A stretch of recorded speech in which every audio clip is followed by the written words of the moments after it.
Well, the central part of my proposal is that one side of our brain has basically been reverting to its more primitive original type more quickly than the other.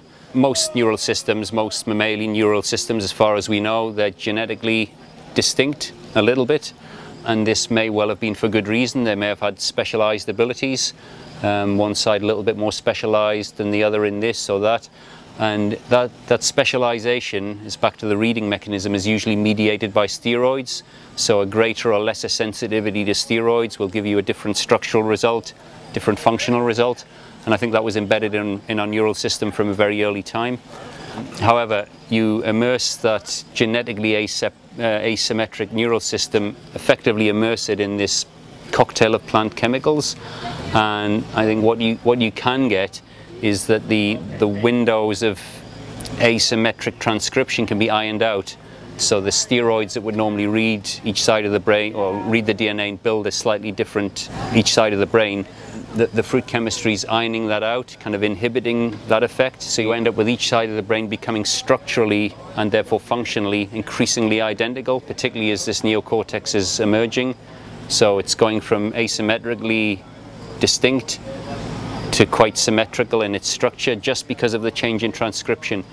But the encoding is still in there, so there's still genetic asymmetry even though the structural symmetry, and that's all due to this increasingly powerful effect of fruit. However, if you take that away, if you take that blanket of transcription cocktail chemicals away, what you're doing is exposing this ancient genetic asymmetry, and inevitably you're going to have one side reacting more quickly than the other. It could have been the right hemisphere, it just so happens it's the left, and in a simple kind of language, one side is becoming, reverting to its primitive archaic formula more quickly than the other.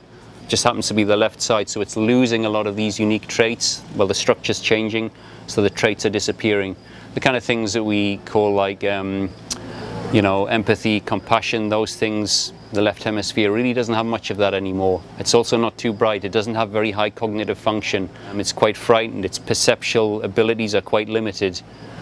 Paradoxically, it's in charge, so we're trying to figure out what's going on with a piece of equipment that is increasingly primitive. Fortunately, we still have some of that advanced function. It still remains in the right hemisphere. It's probably lost some of it, but it's got a lot more than the left hemisphere. So we've ended up with a kind of twin-track system. All the cool stuff is increasingly difficult to access, but our ancestors were really aware of this, so we're beginning to work on treatments and approaches to try and basically inhibit the left side of our brain, gain access to the right, because they knew that there was more function there, and also a much better sense of self. It felt better, basically. You feel better when you access your right hemisphere. Your awareness is much greater. You start to access empathy, compassion, higher cognitive function, greater insight, ability to perceive context, ability to perceive reality. That's kind of what's in the right hemisphere. The left hemisphere kind of doesn't have that anymore, but we're stuck with it. So we're looking around, trying to figure out what's going on, and really trying to solve the problem with the piece of equipment that is the problem.